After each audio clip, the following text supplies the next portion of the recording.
Bom, muito bem. Eu certamente estou falando com um grupo de pessoas que estão bem acima da média, que estão em busca de realizarem os seus projetos, estão em busca de realizarem aquilo que idealizaram, aquilo que acreditam, muitas vezes contra a vontade de outras pessoas ou contra o apoio de outras pessoas, mas que em algum momento decidiu apostar que é capaz de realizar o seu próprio projeto e quer desbravar, como empreendedor, uma oportunidade de construir a sua própria história.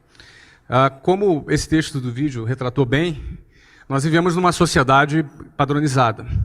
E qualquer iniciativa, qualquer tentativa de sair do padrão, onde grande parte das pessoas são catequizadas a seguirem esse padrão, ela nunca é uma iniciativa que vai ser bem vista ou muitas vezes apoiada por muitas pessoas. Justamente porque qualquer iniciativa que saia de um determinado padrão, ela é vista com certa estranheza, muitas vezes como muito boa para ser verdade, e por aí vai. No fundo, a pessoa ela entra no ensino fundamental, ela passa ali a primeira, segunda, terceira, quarta série, depois a quinta, sexta, sétima, oitava, depois o ensino médio. São praticamente 11 anos para que depois ela vá para uma universidade, em seguida ela arrume um estágio, ela tem um emprego e ela eventualmente compra um apartamento, uma casa financiada por 30 anos, onde ela vai passar o resto da vida naquele bairro, naquele local, onde ela cria raízes, e elas entendem que a vida é simplesmente isso. É claro, é óbvio que é muito importante que as empresas privadas tenham profissionais, funcionários competentes, é muito importante que as empresas públicas tenham funcionários competentes, isso é muito importante. No entanto, o sistema todo ele conduz apenas para essa alternativa. E, na realidade, não existe apenas essa alternativa. Não é? Uma pessoa, um jovem, ele pode ser um músico, e ter um músico de sucesso, e ser realizado como músico. Ele pode ser artista, um artista plástico. Ele pode ser um bailarino. Ele pode ser um sacerdote. Ele pode ser um político. Ele pode ser um atleta. Ele pode ser um empreendedor. Não é? Ou seja, as alternativas dentro da sociedade são muitas. No entanto, qualquer iniciativa individual que saia desse modelo padronizado, ele vai ser, num primeiro momento, muito questionado. Não é? Muito questionado. E eu quis abrir aqui esse nosso papo falando sobre isso, porque existe uma fase na vida de um empreendedor que é aquela fase que ele ainda não conquistou credibilidade. As pessoas ainda não depositam sobre ela ainda uma grande credibilidade. Então, essa iniciativa de sair do padrão, ela vai ser sempre criticada. Ela vai ser sempre, muitas vezes, até vítima de chacota. Mas o que acontece depois que vem os resultados? Na opinião de vocês?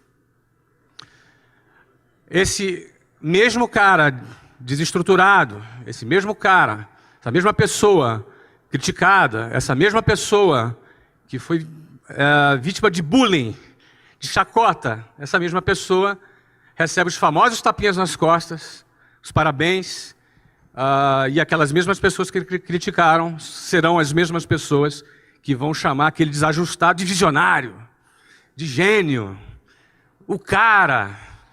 No fundo, essa mesma sociedade que é padronizada é a mesma sociedade que se comporta com essa mesma hipocrisia.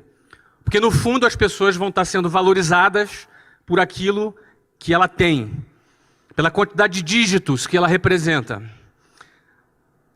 No fundo, ela vai ser valorizada pela tag dela, pela etiqueta dela, pelo patrimônio que ela representa. Isso significa a hipocrisia da sociedade que nós vivemos. Porque eu passei a grande parte da minha vida morando na periferia do Rio de Janeiro. E era muito comum, na minha rotina, eu gastar 4 horas e meia por dia para ir e voltar para minha casa. Desde a época que eu estudava, longe de casa, desde quando eu comecei a trabalhar numa escola de inglês. Então eu gastava 4 horas e meia por dia com uma sardinha em lata dentro de um transporte público. Seja um ônibus, um trem, eu pegava muito ônibus e trem. Não é? E esse público que frequenta os transportes públicos no Rio de Janeiro é visto com preconceito, gente desqualificada, uma massa sem perspectiva. Não é? No fundo, quando, da mesma maneira que, num determinado momento, para ter um talão de cheque no banco, eu quase que me ajoelhava para pedir para um gerente do banco, quase que pedia, pelo amor de Deus, me dê um talão de cheque. Não é? Os mesmos bancos hoje me procuram para me pagar almoço. Antes eu não tinha dinheiro nem para pagar almoço. Não é? Hoje eles me procuram para pagar almoço. Não é? Então, é importante entender que é desse jeito que funciona, é dessa maneira que é.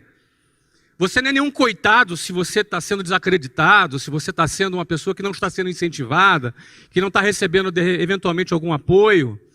Não é? É desse jeito que funciona.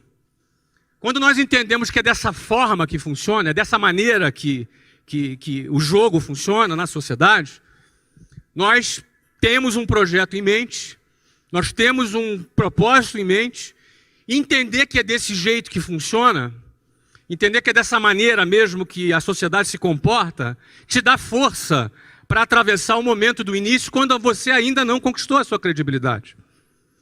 Só que no dia que você vencer e que todo mundo puxar o seu saco, e que no dia em que as pessoas passarem a te dar valor, não é que o teu valor aumentou. O meu valor é exatamente o mesmo de hoje do que quando eu estava dentro de um ônibus lotado, dentro de um trem lotado. Quando o trem dava pau, não sei como é que fala aqui em São Paulo, lá no Rio a gente falava que o trem avariava. É assim que fala aqui também? Eu não sei. O trem dava pau entre uma estação e a outra, e a 40 graus do Rio de Janeiro, a gente tinha que todo mundo pular do trem e andar pelos trilhos. Você tem noção do que é caminhar em cima daquelas pedras? Se está 40 graus, deve estar uns 50 graus naquelas pedras. Você caminhava 10 minutos para chegar na próxima estação. Então o meu valor é o mesmo. O teu valor hoje é exatamente o mesmo do que o dia que você conquistar alguma notoriedade. A diferença é que a sociedade vai perceber o seu valor de uma outra maneira. Então o segredo é você não se iludir com o que a sociedade hipócrita pensa a seu respeito. Nem quando você está em baixa e nem quando você está em alta. Quando você está em baixa, você não é esse cara desqualificado, ou esse cara desprezível, ou esse favelado da periferia, ou essa pessoa que ainda não conquistou nada. Isso não é verdade. Da mesma maneira que não é verdade, que se um dia você conquista a sua notoriedade, você é o cara. Você também não é o cara.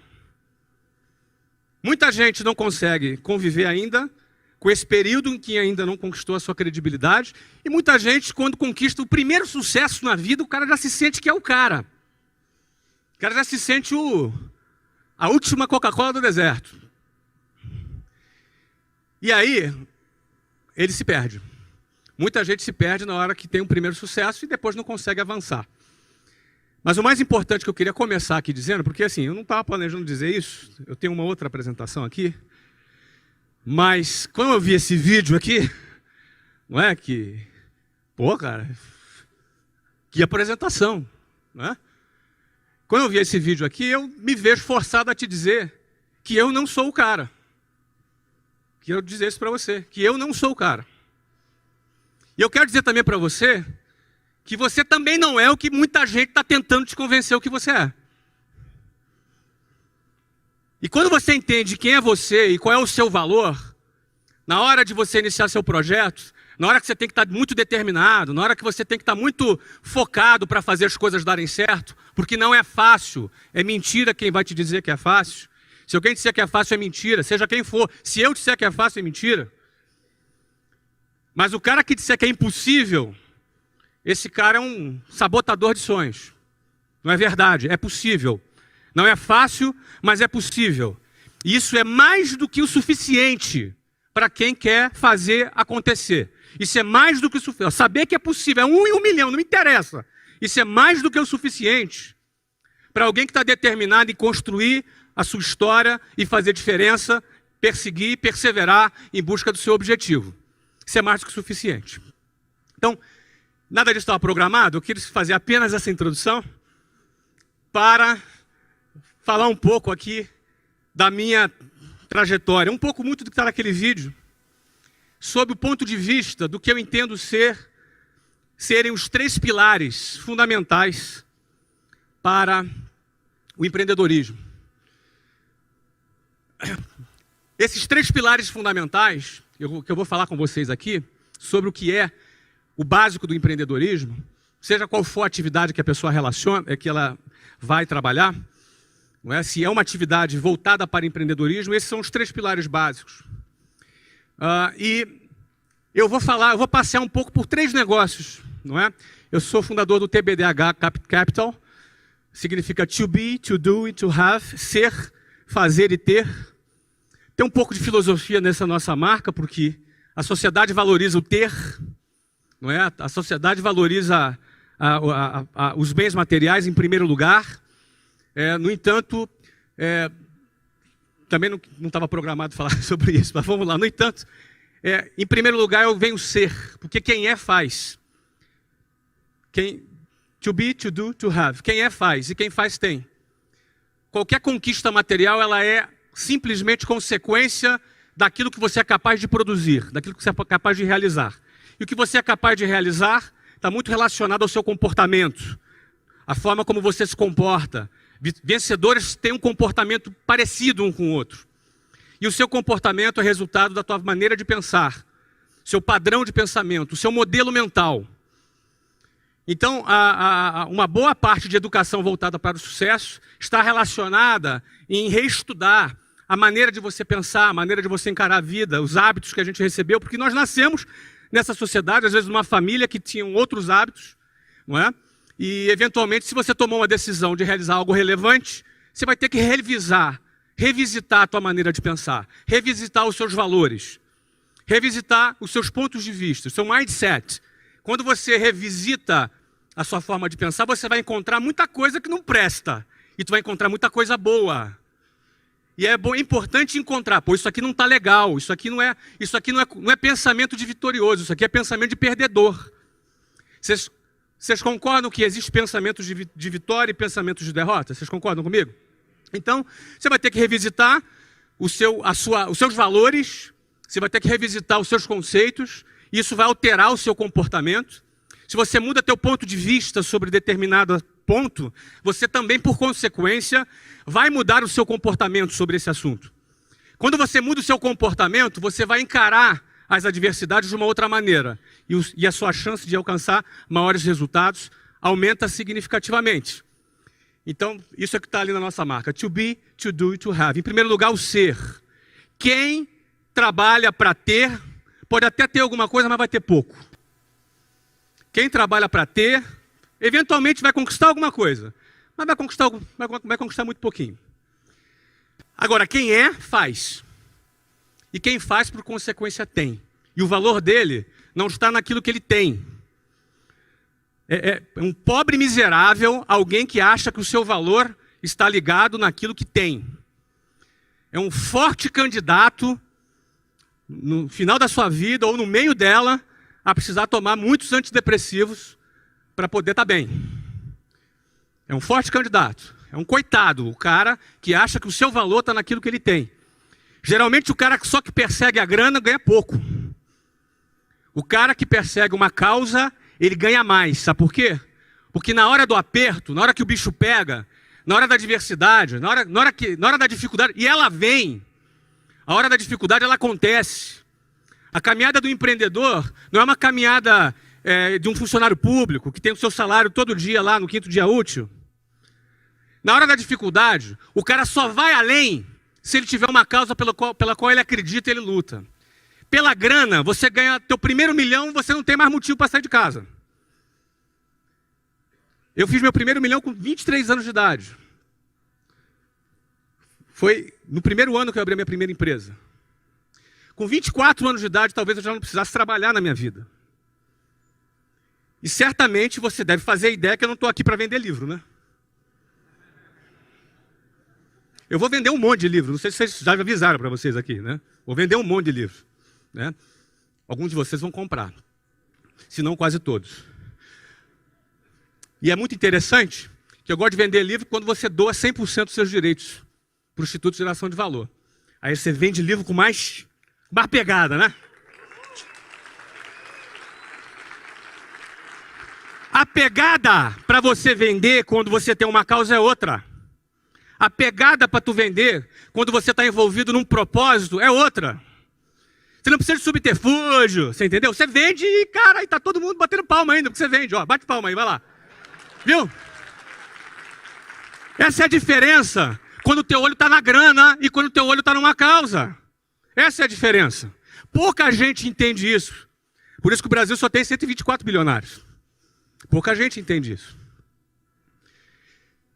Bom, eu quero falar sobre visão, coragem e competência. Não tem imagem mais clichê do que a da águia. Não tem.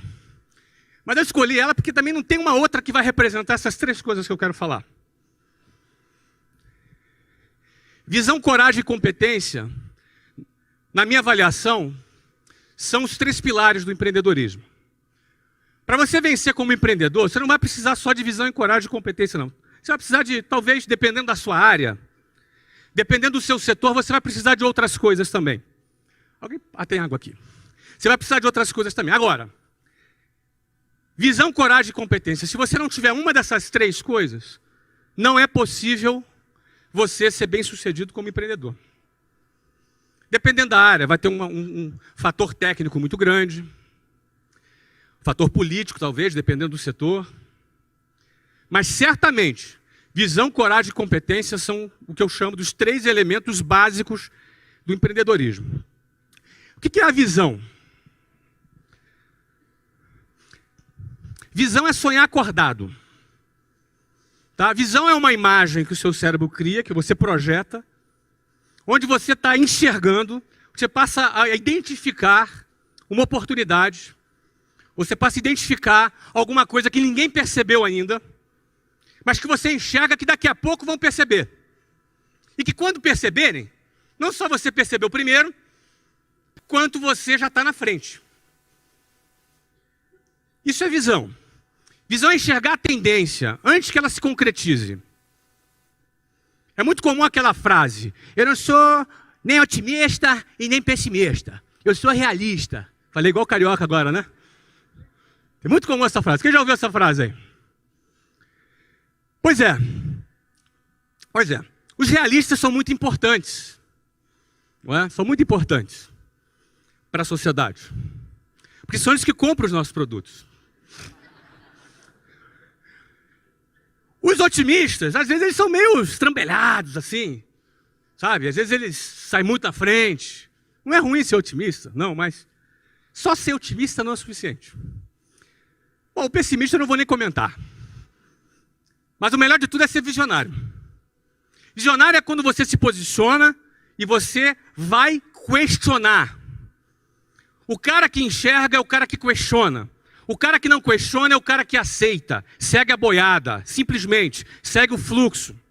Ele aceita, ele não questiona, ele copia a matéria mesmo estando num livro. Não se ofenda se você copiava a matéria. É um exemplo só. Ele faz uma coisa porque todo mundo faz. Não, eu copio porque eu fixo melhor. Tá bom. É o que acontece. Ele faz porque todo mundo faz. Ele não questiona. Agora, quando você questiona, você corre risco de ser expulso da escola. É verdade. Mas quando você questiona, você também se coloca numa posição de enxergar alguma coisa que não tem ninguém trabalhando para enxergar. Você vai começar a enxergar aquilo que ninguém vê. Certo? Então a visão é fundamental. Então, por exemplo, já comprou o livro, parabéns. Tá, mas... Bom, e aí o que acontece? Comprou 5 ou 1 só? Bom, o que acontece? A visão, ela é importante. Agora, o cara enxergou a oportunidade. O cara enxergou assim, pô, cara, a internet chegou, tem mais de 100 milhões de consumidores no Brasil de internet, uma oportunidade incrível para se realizar negócios na internet. Ninguém percebeu ainda. O varejo ainda trabalha com altos custos operacionais. eu tenho a possibilidade de desenvolver uma metodologia para vender o meu produto. Bom, ele tem que ter essa visão, concorda? E ele, pô, a maioria não enxergou isso ainda. Ótimo. Agora, só a visão funciona? Além da visão, ele precisa ter o quê? Ele precisa ter coragem. Se você tem uma visão, uma ideia, um projeto, mas não tem a coragem, sua ideia vai ficar na gaveta.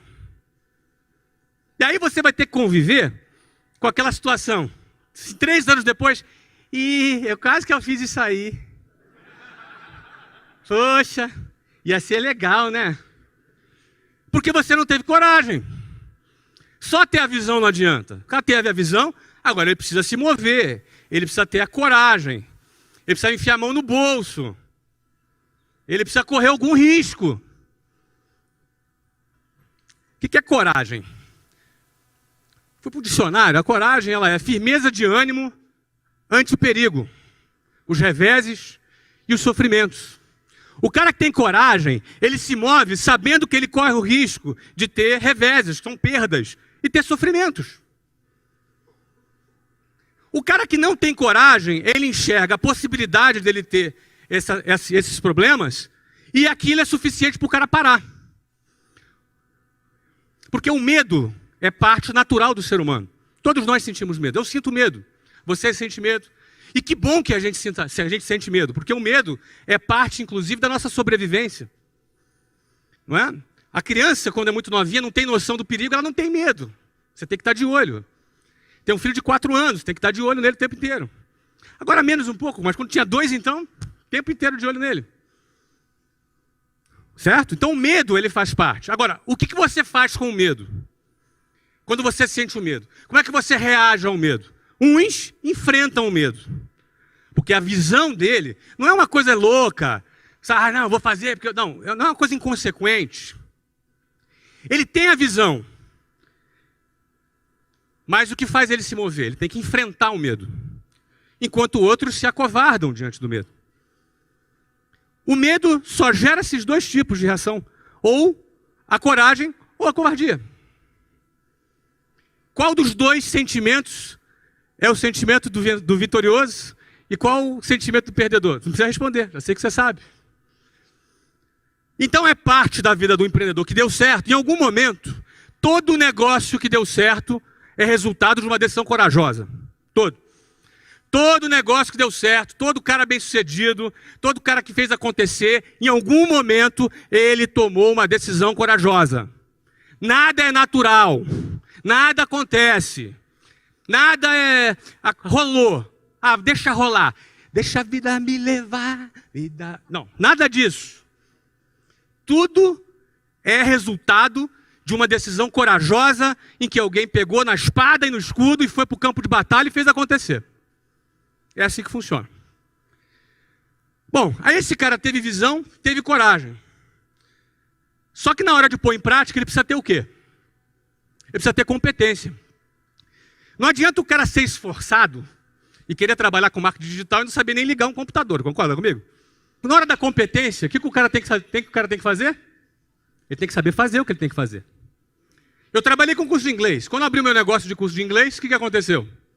Eu já tinha 4 anos de experiência com uma rede de escolas de inglês. Então é fundamental o cara ter a competência, certo? Então a competência é principal. E muitas empresas quebram nessa hora. Porque na hora de botar a mão na massa, o cara acha que empreender é ficar no ar-condicionado só. Na hora de botar a mão na massa, o cara acha que empreender não depende de um conhecimento técnico. Ele vai ter que ter o conhecimento técnico. E aí entra a competência. Bom, eu vou falar de 3 empreendimentos que o TBDH Capital hoje investe talvez em 8 empresas. Metade delas nós fundamos e metade delas nós adquirimos. Eu vou falar de 3 casos aqui e vou procurar identificar na história desses 3 empreendimentos como é que se comportou essa questão da visão e da coragem e da competência. Estou falando muito rápido aí? Então vamos lá. Primeiro caso é esse aí. Em 1995, eu abri a WhatsApp, a primeira escola de inglês da WhatsApp. Eu não sabia ligar o computador, mas eu sabia contratar quem é que sabia ligar o computador, porque eu não falava inglês quando eu abri a WhatsApp. Mas eu sabia contratar o cara que falasse inglês. Não é assim, Érico? É isso aí. Não é? Muito bem. Ou seja, quando eu fundei a WhatsApp em 1995, qual foi a visão? O que me moveu a fazer isso? Engraçado que o que nos move são coisas diferentes em momentos diferentes. No meu caso, foi isso que me moveu. Olha a cara de malandro do cara. Eu tinha 19 anos, a Luciana tinha 16. Essa foto, na realidade, eu tinha 18, ela tinha 15. E quando eu deixei de lado a Unicamp, que eu ia fazer engenharia de computação, eu estava no Rio de Janeiro e precisava pagar o cinema, pagar um restaurante, precisa ter dinheiro para poder a gente sair. Então essa foi a minha primeira motivação. Você vê que não era uma coisa grandiosa, tá vendo? Era pagar o sorvete. Para pagar o sorvete, aliás, a Luciana, nós estamos casados, vamos fazer 22 anos de casado, temos 3 filhos, não é? Nos casamos em 1992, não é? Eu tinha 20 anos, ela 17 anos. Mas quando eu fui trabalhar na WhatsApp, o emprego que eu tive lá era um emprego de vendedor, sem carteira assinada, sem nada. O que eu vendia eu ganhava comissão, o que eu não vendia eu não ganhava nada. E esse aqui era o meu escritório. Ó. Nós trabalhávamos em telefone público. Então eu chegava às 8 horas da manhã, tinha uma reunião, que a gente tinha que prestar conta das vendas do dia anterior, e a gente saía para o orelhão, para o telefone público, vocês ficaram de castigo, né? A gente saía para o telefone público, porque no telefone público era de lá que a gente fazia contato com os nossos clientes. Naquela ocasião, telefone custava, acho que, $3.000 um telefone. Cada linha. Você denunciou a tua idade agora, hein, meu amigo? Tá, você é da minha época, né? Tá certo. Os mais jovens não sabem o que é isso. Mas naquela época, como nosso amigo veterano aqui falou, é a época que a gente usava ficha telefônica. Quem usou ficha telefônica? Mas ninguém vai levantar. Ah, levantou! Tá bom. Ficha telefônica. Então eu tinha uma técnica. A minha técnica era a seguinte, olha, eu chegava no orelhão, eu pegava a minha munição de ficha telefônica, eu fazia umas 10 pilhas em cima do telefone público, quando aparecia uma pessoa na fila atrás, ela olhava aquela quantidade de fila e ia procurar outra. Então eu ficava tranquilo no meu escritório. Só que eu não era bobo, né? O meu escritório era no Santos Dumont, no Rio de Janeiro. Então era bacana que eu falava com o cliente, aí dava assim, pindão, voo para São Paulo. Ou seja, ficava um negócio chique pra caramba, entendeu? Ah, desculpa, chamou o voo aqui, tal. Um negócio super chique que ficava, não é? Mas essa era a minha realidade. Eu fui muito criticado, porque um cara inteligente ia para a Unicamp. E aí o cara, pô, mas agora virou vendedor. Vendedor de cursinho de inglês. Coitado. Coitadinho. Era tão inteligente, né? Tinha um futuro tão bom, não é? Pois é. Nessa empresa que eu trabalhei por 4 anos. Foi a empresa que eu aprendi muita coisa. Onde eu tenho muita gratidão, aprendi muita coisa, conheci pessoas fantásticas e conheci um processo de venda. Esse é um processo de venda que nós tínhamos e que eu me especializei nesse processo de venda. Eu fui um campeão nesse processo de venda. E até um certo ponto que eu identifiquei que essa empresa não tinha um produto legal e que não tinha futuro. E eu já comandava cerca de 70 pessoas na minha equipe. E comecei a me sentir mal, porque sabia que aquela empresa já não tinha um futuro. Eu estava ali com pessoas que confiavam na minha liderança e que eu já não estava 100% confiando no futuro da empresa, embora eu ganhasse bem. Eu ganhava bem. Para 22 anos de idade, eu ganhava uns $7.000 por mês. Isso, para minha realidade, era muita coisa. Isso em 1994. Isso era muito dinheiro naquela época. E na minha realidade, aquilo ali era... Eu já vivia de uma situação muito privilegiada. Só que recém-casado, com prestação do apartamento, do sofá, da geladeira, não é? Tinha uma série de compromissos. Então, o que eu tinha que fazer? Ficava na empresa ou saía da empresa? Na ocasião, eu saí da empresa. Saí da empresa porque eu me senti nesse conflito ético e optei por ter paz na minha consciência, cumplicidade com a minha equipe, e entrei no projeto da WhatsApp. E o projeto da WhatsApp é isso aqui. Isso aqui é o número de escolas da WhatsApp dos 18 anos. A partir aqui desse mês, a gente começou a fazer franquia. Obviamente, eu tive que estudar bastante, me desenvolver, aprender sobre aquele novo setor. Aqui, nesse 2005, aqui eu aprendi a falar inglês. Ó. Fui morar na Austrália, não é? Fui morar na Austrália e eu falei, vamos resolver esse problema, e resolvemos, não é? Na realidade, o nosso objetivo qual era? Meu objetivo quando eu fui morar na Austrália em 2005 era começar um trabalho, era virar um empreendedor digital. Em 2005. Porque a partir de 2005 eu passei a trabalhar de longe, na internet, porque eu tinha escolas. Só que da Austrália, eu passei a morar na Austrália, viajava uma vez a cada 2 meses para o Brasil e tocava o negócio à distância. Por que eu decidi tocar o meu negócio à distância? Eu queria provar para o mercado que o negócio que eu construí tinha valor e que não dependia da minha presença, que não dependia da minha atuação. Então, se eu consigo provar para o mercado que o negócio que eu criei, que a marca que eu criei tem valor e que não depende da minha presença, significa que esse negócio passa a ter valor para o mercado. E aí eu fui para a Austrália para querer provar isso para o mercado. Sabe o que aconteceu? Deu tudo errado. Tive que voltar correndo que o negócio... O crescimento que estava... Ia ser uns 40% aquele ano, se eu não volto, a gente não fechava nem 25%. Eu tive que chegar à conclusão que realmente o negócio ainda dependia muito da minha presença. E eu botei o rabinho entre as pernas, arrumei as malas e voltei para o Brasil, para tocar a minha empresa. Isso em 2006 eu voltei para o Brasil. E aí o que acontece? Em 2009, mais maduro, desenvolvi mais know-how, preparei mais a empresa, preparei mais os executivos da empresa. Nessa altura já eram cerca de 9 mil funcionários na empresa. A essa altura, já mais maduro, mais preparado, eu me mudei para os Estados Unidos. Fui morar em Orlando em 2009, com o mesmo objetivo. A empresa precisa mostrar que é uma empresa que tem valor, que ela não depende do meu trabalho direto. E aí, como vocês podem ver aqui no gráfico, acho que eu já estava atrapalhando, né? Quando eu viajei. O negócio passou a crescer 50% ao ano, quando nós vendemos a companhia, em 2013, para um grande grupo brasileiro. Tá? Uma das maiores transações do setor de educação, talvez uma das 3 maiores transações do setor de educação da história, que foi feita essa venda em 2013. Não é? Quando eu vendi esse negócio, ou seja, eu tive a visão de que o inglês seria um idioma que seria importante no futuro, porque na década de 90 o inglês não era lá tão... era recomendável. Hoje o inglês se tornou uma coisa importante, super importante. Essa foi a visão. A coragem foi de eu pedir demissão e sair e entrar. E a competência foi a execução desse processo em 18 anos.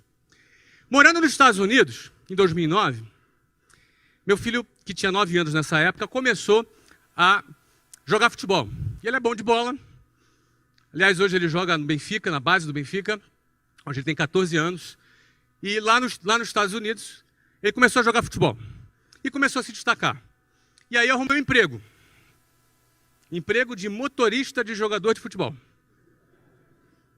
Eu viajava todos os fins de semana com o Breno para participar dos torneios espalhados pela Flórida. O que eu comecei a ver lá? Comecei a enxergar lá. Qual foi a minha visão lá? Comecei a enxergar o seguinte. Um monte de criança, um monte de adolescentes, um monte de pais. Num torneio, milhares de crianças jogando futebol. Isso estava fora do meu radar. Estava fora da minha intuição. Minha intuição dizia que eu ia encontrar lá beisebol, basquetebol, futebol americano, mas não aquela audiência do futebol. Eu fiquei um pouco incomodado com aquilo. Eu falei, como é que pode isso? Por que é isso? Não é? Aí fui comprar uma pesquisa. A pesquisa que eu comprei mostrou isso aqui. Os Estados Unidos têm 24 milhões de pessoas praticando futebol. Você sabe qual é o esporte mais praticado nos Estados Unidos hoje? Futebol. Tá no teu radar isso? Nem no meu estava. Em 2011, quando eu peguei essa pesquisa, não estava no meu radar. Não estava no radar do mercado. Não estava no radar dos patrocinadores. Não estava no radar da imprensa especializada. Ou seja, você tem um mercado de 300 milhões de habitantes com hábitos de consumo maduros relacionados ao esporte, onde o esporte mais praticado nesse país, que é a maior economia do mundo, é o futebol. E eu não sabia. E eu via que muita gente não sabia. É o segundo esporte preferido do americano até 24 anos de idade. Ou seja, é o segundo esporte. O primeiro é o futebol americano. É o segundo esporte preferido. Ou seja, o futebol até 24 anos de idade está dentro da preferência do americano, acima do beisebol e acima do basquetebol.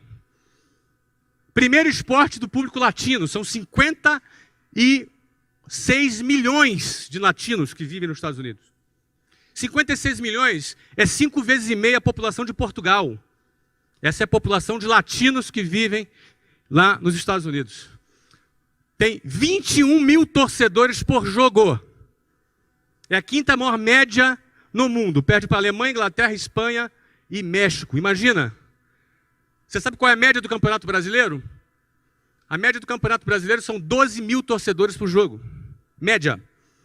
A média do Campeonato Paulista são 5 mil torcedores por jogo. A média do Campeonato Carioca são 2.300 torcedores por jogo. A média da MLS, da Liga Profissional, são 21 mil torcedores por jogo. Isso está dentro do seu radar? Não estava no meu. Quando eu me dei conta dessa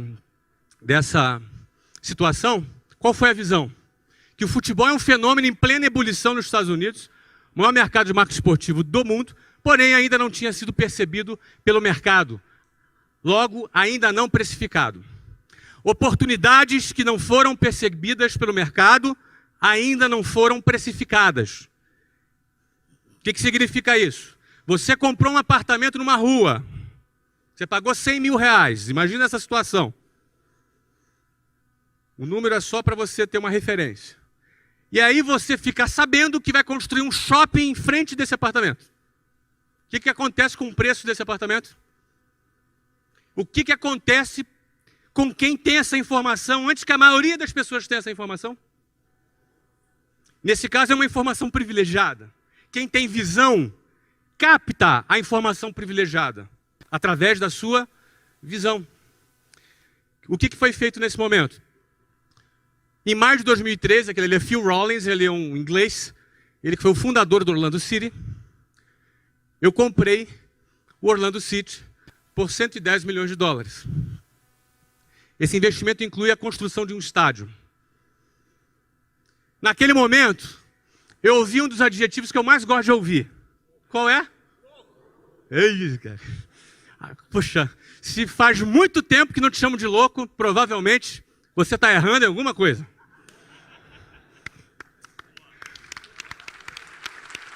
Obrigado. E aí assim, beleza.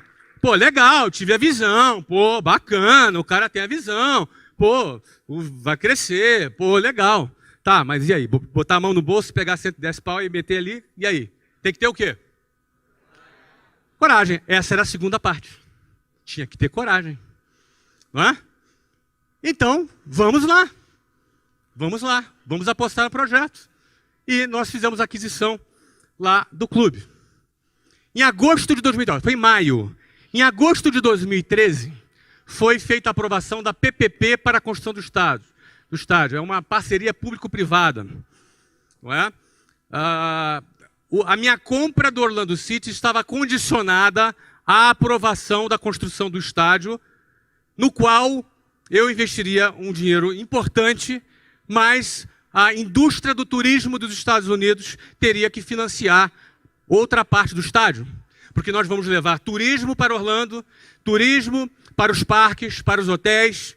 Ou seja, começou a maratona de convencimento com os diretores dos parques, dos hotéis, de toda a indústria de turismo relacionada, que tem um órgão que eu não me lembro o nome, que ele teria que recomendar a construção do estádio para o prefeito da cidade e o prefeito do condado, que iria numa votação popular, iria aprovar ou não se a cidade ia fazer esse investimento. Ou seja, eu ia bancar mais de metade do preço do estádio. A indústria do turismo, que seria beneficiada pelo projeto, além da geração de empregos, ia bancar a outra metade do estádio com dinheiro. Sabe aquele dinheiro que você paga no hotel, aquele FII, quando você paga na diária? É esse dinheiro. Não é dinheiro de imposto, de contribuinte, é dinheiro do turista, que é destinado à construção de arenas. Não é? E em agosto de 2013, houve a aprovação da construção do nosso estádio. Um estádio de orçamento de 110 milhões de dólares, curiosamente o mesmo valor, não é? Ou seja, o investimento total do Orlando City é de 220 milhões de dólares, entre estádio e clube. Não é? O meu investimento na compra do clube e na parcela de investimento do estádio foi desses 110. Houve aprovação, ou seja, check. Significa dizer que a primeira condição para que valesse o contrato, que você assina um MOU, não sei se vocês estão familiarizados, é uma carta de intenção. Não é? Eu assinei a compra, condicionada à aprovação do estádio e a nossa entrada na MLS. Ok? Em novembro de 2013, essa foto, eu com cara de maluco é ótimo, mas essa foto retrata um pouco o que significou aquele momento. Não é? Aqui é o governador da Flórida, prefeito de Orlando, politicaiada toda ali para aparecer na foto, eles gostam de fotos. Não é? Ali o commissioner da MLS, que é tipo... A MLS é a principal liga americana, e ali Phil Rollins, o fundador. Nós ali fomos nomeados, com milhares de torcedores ali presentes, a nova equipe que participa da elite do futebol dos Estados Unidos e do Canadá, que é a Major League Soccer, a MLS. Okay? Então, nesse dia, foram cumpridas todas as condições. Construção do estádio e a nossa entrada na MLS. Em fevereiro de 2014, tivemos uma nova aprovação. Isso aqui é no condado, a aprovação do upgrade do estádio. Ou seja, nosso estádio, estádio de alto nível, campeão, super moderno, não vai atrasar e não tem superfaturamento.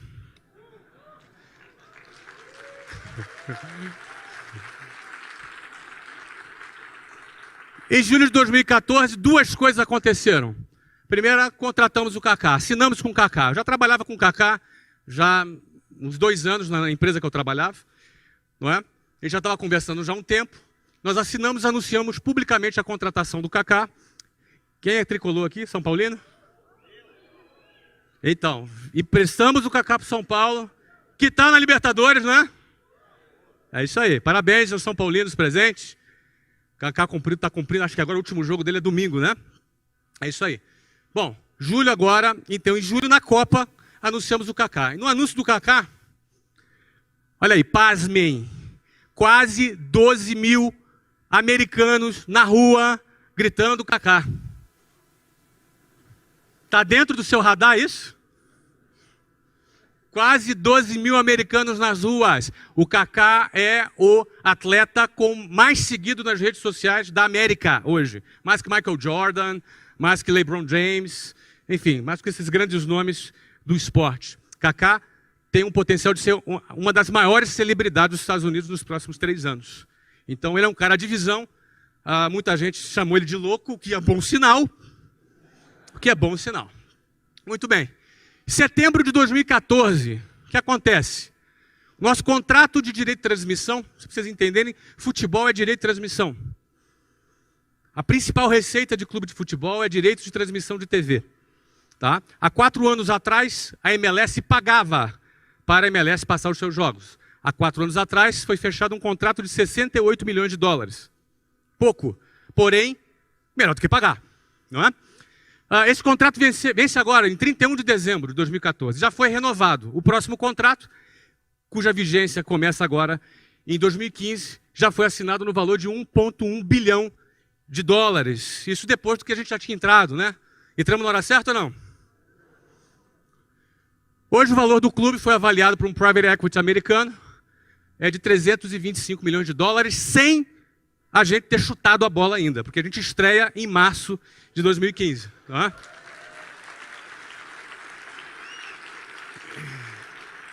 Obrigado. Isso eu só estou querendo retratar o que é a visão, a coragem e a competência. Qualquer negócio, você fala, eu quero vender ovo de Páscoa pela internet. Você vai ter que ter visão, coragem e competência. Em algum momento, se você quiser acontecer na sua carreira, fazer a sua história acontecer, você não vai ter como escapar de ter visão, coragem e competência.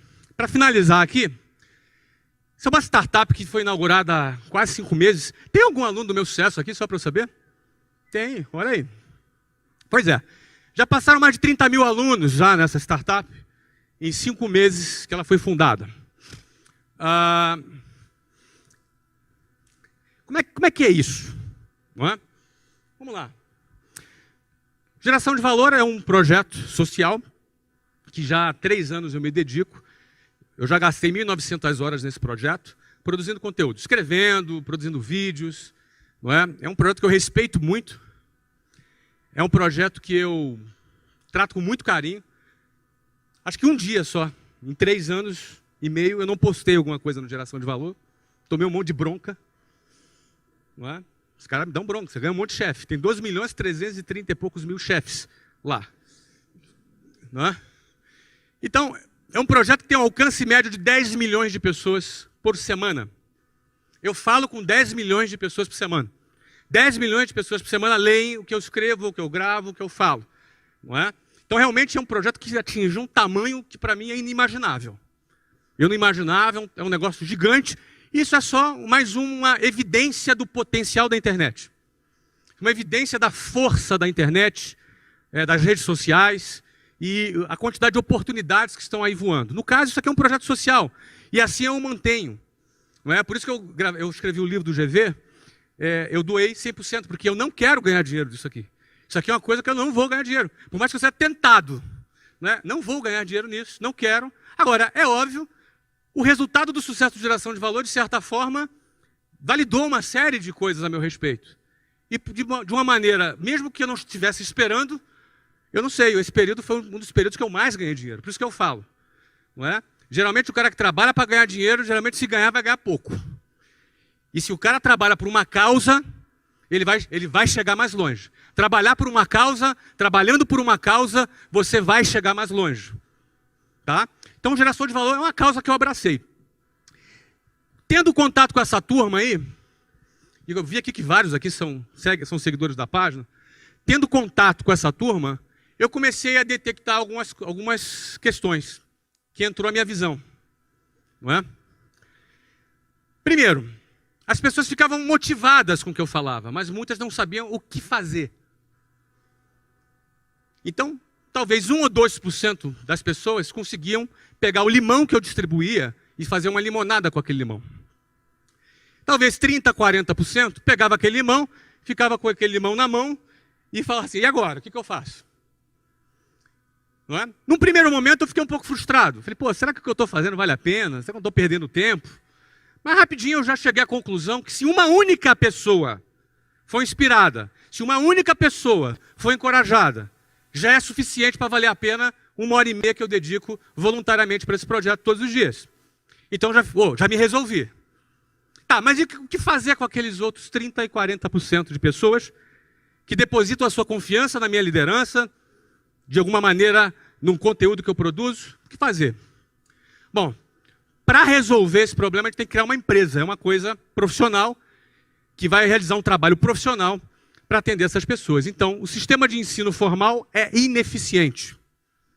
Essa é a visão. E com essa visão, o que nós vamos fazer? Nós criamos uma plataforma que ajuda a pessoa a empreender. Como é que nós trabalhamos isso?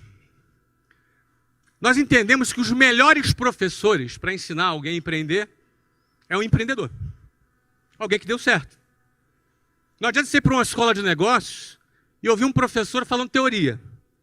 Isso vai te ajudar um pouquinho, porque aquela teoria também é importante. Mas ela não é suficiente. Então, o melhor exemplo e a melhor influência para quem quer empreender é ser influenciado e ensinado por quem empreendeu e deu certo. Esse cara tem autoridade para falar. Esse cara tem legitimidade para falar de sucesso. Ele não fala de sucesso como quem leu num livro. Ele não fala de realizar um projeto como quem escutou alguém falar. Ele viveu. Logo, ele tem legitimidade para falar sobre aquele assunto. A base metodológica do meusucesso.com é assim. nós pegamos empreendedores de sucesso, grandes empreendedores. Por enquanto, já fizemos 4 estudos de caso. O primeiro foi o meu, foi o cobaia. Não é? Primeiro foi o meu, depois foi o Ari Kozer, que foi o fundador da churrascaria Fogo do Chão. Foi vendida por 800 milhões de reais. O terceiro foi o Geraldo Rufino. O cara foi catador de lixo e tem uma empresa que fatura hoje 50 milhões por ano. É a JR Diesel. Um cara simpaticíssimo. O quarto está sendo o Eloy Dávila. Foi garoto de rua, morou na rua e hoje é proprietário da Flytour, que fatura 4 bilhões por ano. Tá? O próximo vou contar aqui, é segredo. Pode contar, Sandro? Não, o Sandro não vai deixar eu contar, não. Posso? Tá, o Sandro deixou eu contar. O Sandro é o CEO. Balança a mão. Quem conhece o Sandro aí? Olha aí. Olha o Sandro ali atrás. O próximo vai ser o... É Shiba, né? Robson Shiba é o fundador da China Box. Não é? Nós vamos contar a história dessa rede que vale bilhões já também. Não é? O que a gente faz? A gente produz um documentário sobre a vida do cara. Então, o que nos interessa? Qual é o padrão mental daquele cara? Como é que ele pensa? Onde ele nasceu? Como é que a mãe dele tratava ele? Como é que era o esquema? Como é que a irmã pensa? O que o vizinho pensa? Não é? A gente vai fazer um documentário em formato cinematográfico da vida do cara. A gente vai fazer um documentário sobre a vida dele. E a gente produz aí, acho que... 2 horas, é quase um longa-metragem, não é? De documentário sobre a vida do cara. Depois de produzir o documentário da vida dele, a gente leva ele para o estúdio, onde o Sandro vai entrevistá-lo num talk show. Nesse talk show a gente vai virar o cara do avesso, a gente vai arrancar... O cara não vai escapar das nossas perguntas, entendeu? Não vai escapar, a gente vai perguntar tudo para o cara, tudo aquilo que ele não responderia, ele não tem escapatória. Porque a gente quer saber qual é o padrão mental desse cara que saiu do zero e construiu um negócio bilionário. No meio dessa conversa, nós vamos identificar dificuldades que ele teve, inovações que ele criou. E aí o que nós vamos fazer? Trazemos os melhores professores das escolas de negócio para dar aula técnica sobre aquele assunto. Então, se o cara teve uma dificuldade de fluxo de caixa, por exemplo, nós vamos dar uma aula de finanças com base na experiência prática daquele empreendedor. Ou seja, a gente conecta o inspiracional, porque você se inspira com a história desses caras, o aspiracional, porque você quer chegar lá também, e o técnico. Você precisa também do conhecimento técnico que a gente pode ali oferecer. Não adianta só a boa vontade. Você precisa aprender a vender, você precisa aprender a gerir fluxo de caixa, você precisa saber gerir uma série de questões se você quer construir um negócio. Não é? Então, a plataforma, ela trabalha com essa metodologia. E, além disso, a gente promove networking, através de vários eventos que a gente realiza, espalhados pelo Brasil, e também uma rede social onde as pessoas estão conectadas. Não é? Então essa foi a visão.